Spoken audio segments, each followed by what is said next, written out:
Hey guys. Alright, so just for some context. It is late at night.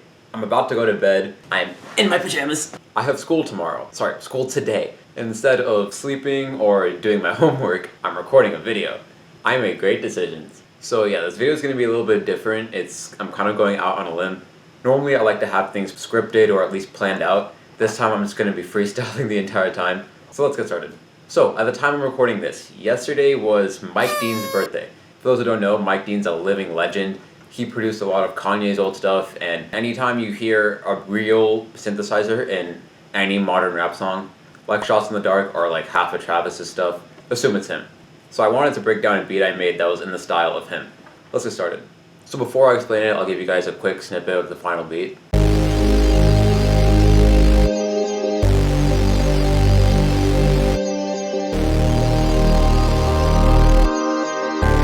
Rishi?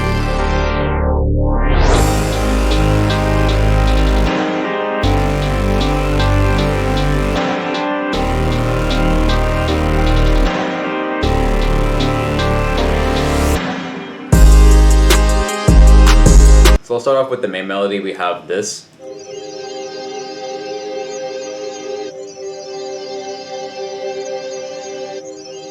It's fire, I love this part.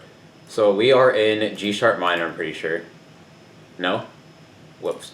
A flat major. And the theory behind this is actually pretty simple.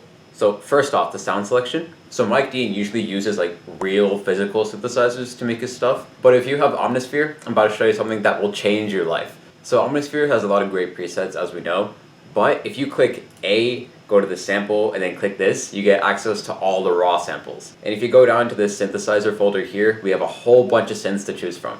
And this is great because Mike Dean uses the like harsh, raw sounds of synths, which you get access to here without having to go out and like buy all the synths. It's awesome. So what I did is I went to the synths folder, clicked on one of the synthesizers, and then just scrolled through until I found this sound. And this sound is just sensational. So to make the chords for Travis, you want to keep things really simple. You'll notice that literally all I'm doing is I'm bringing down the root note 1/2 step both times. So we have G sharp down to G, and if you highlight the two notes and go down 1, 2, 3, 4, 5, we're gonna stay in key. So we can keep the same pattern, but change up the feel of it a little bit. So something else notice is that if you look at all the chords in their root position, I start off with a minor chord and then bring down the third 1/2 step. This just helps to bring like a lot of tension into the sound. So you'll see we go from this to this. They sound very similar to each other, but you can tell that it sounds a little bit darker. And then we do the same thing for the second half. So that's the chords, they're pretty simple. Now the bass that you use is super important. Now in a lot of my beats, I like to use the basic Moog sub bass, but like I said before, Mike Dean loves the harsher synths, so I chose to use a saw bass for this. So again, I went into Omnisphere, went to the synthesizer folder, and I found this super saw preset, and I pitched it down a lot. And then I played the bass notes. So without the effects, it'll sound like this. And then for the effects, all I did was add some distortion and a little bit of an EQ to make it hit more. So with the effects, we have this. You can tell that it's more powerful. So saw basses are really critical to these kind of beats. So then we also have this secondary synth that sounds like this. So what I did is I just layered the original chords. So with Travis's beats, the melody isn't exactly the most important part. It's how the melody is presented, and we do that through good sound selection and good layering. So what I did is I copied and pasted the chords into this new synth at Omnisphere, and this is the preset. And without any effects, it'll sound like this. So it's static chord. But what I did to give it like life is I put this gross beat preset on it, which cuts it up. It'll sound like this.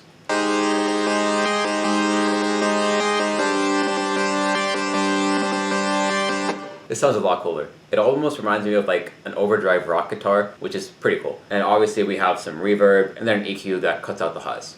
So then we have this organ that comes in to spice things up more. It sounds like this.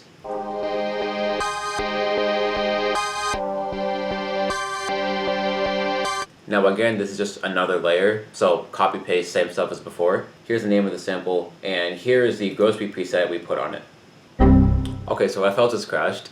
So my colors got lost. Alright, we're fixed. Where were we? Yeah, so here's the gross beat preset we put on it. Without it, it'll sound like this.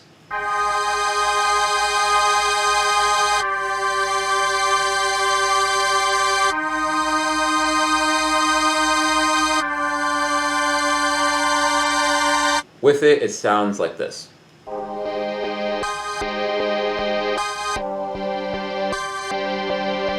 So again, all growth speed does is it divides it up and then repeats parts of it. Then we're almost giving it a melody. So that's basically it for all the melodic parts of the beat. Something I will say is that for the verses, I rendered everything out and put this halftime thing on it. So without it, it will sound like this. It just goes to show the power of not overthinking stuff. A lot of times I fall into this trap where I'll just sit and try to add as many things as I can. But you need to remember that your role as a producer is not to be the artist. You are setting the stage for the artist. So if you go crazy and the artist has no room, they're not going to use the beat. So that's something I'm trying to work on. So yeah, just something to think about. Okay, so now on to the drums. So I'm going to start off with the hi-hats because that was the craziest part in my opinion. My God, bro. Oh, hell no. Now hi-hats are criminally slept on. They're one of the most important parts of the balance of a beat. Obviously, all your percussion goes towards that, but hi-hats get really overlooked. So I did not do anything fancy with these. I kept the basic two-step pattern and added some rolls. So I'll play the pattern for you guys.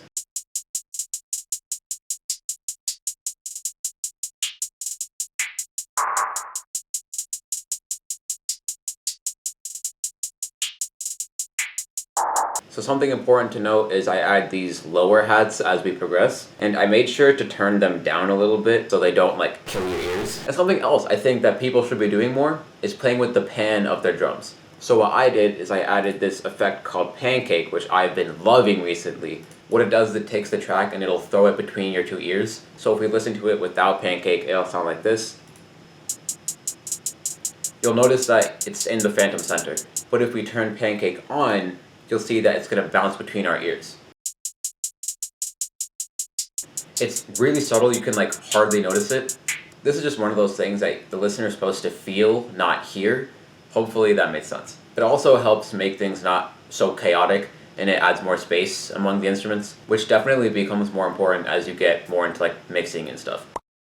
Alright, so then for our snare, we have the basic trap pattern.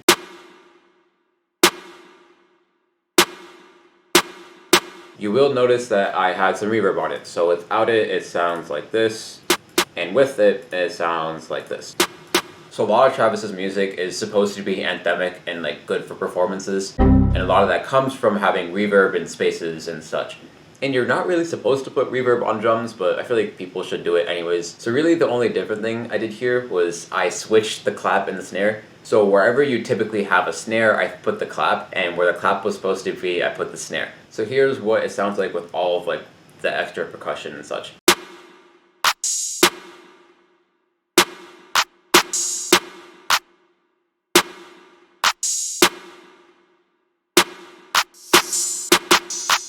Something I do want to go over is these open hats at the end. So at the last part, I have this. So I took an open hat and reversed it. And that leads up to the final open hats that sound like this. So together we have... Again, it's like ear candy. You don't hear it, but you feel it. Okay, so now for everyone's favorite part, the 808. So, shocker, I followed the chords from before. But you will see I did some things a little bit different. So I added these slide notes like all over the place. I'll let you guys hear it first and then we'll go over it.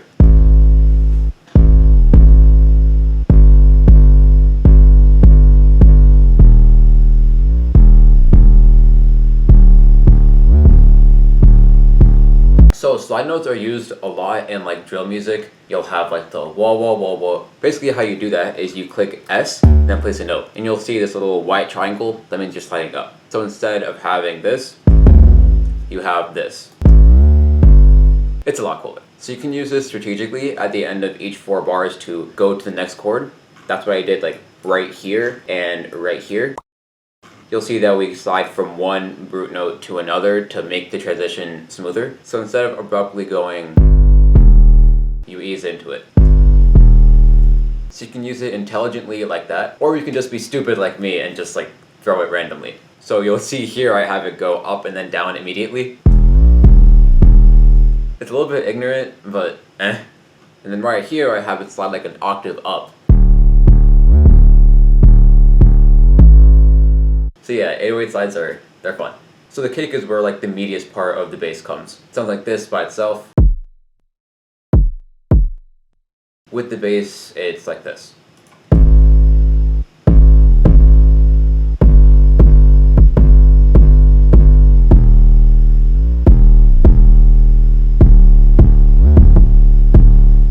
So you'll notice that I use it to capitalize on certain beats. So right here, when we have this pause, we use the kick as like a pickup.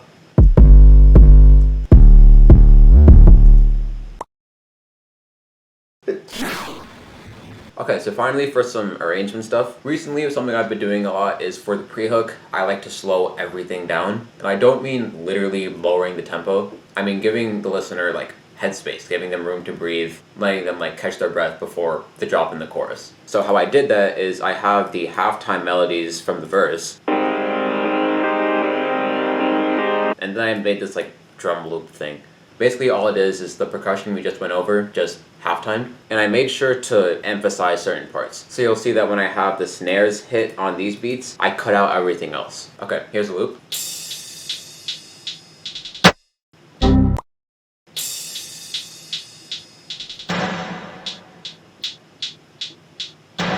It really sounds wide. It's like, you don't expect it, but it doesn't feel out of place either. So that's that part, and something else I want to go over is the use of filters. So in the intro, you'll hear this part, where it sounds like everything goes underwater and comes back. So what I did is, there's this EQ. So you'll see I have a low pass filter that progressively cuts out the high end. So a low pass filter is when you cut out the highs and let the lows pass through. And a high pass is when you cut out the lows and let the high frequencies pass through. So you'll see as I cut out the highs, we get this underwater effect. And you'll see as I cut out the lows, I get this telephone effect. And then also the synth guitar thing, I have it fade in. Because if I had it come in normally like this, it's too chaotic. So what I did is I put this low pass filter on it and have it fade out. And then we gradually fade out. And this is great for build-ups because it eases the listener into whatever you want. So yeah, that was the beat. I hope you guys learned something. Also, I finally started a Type Beat channel and a store. I'll have those linked in the description. So if you're looking for beats or if you're just trying to help me out, then you can go to the link in the description and buy something. So yeah, thanks so much for watching. Make sure you like, comment, subscribe, share with your friends, all that kind of jazz. It's a tad bit late for me, so I'm gonna go to bed. I will see you all next time.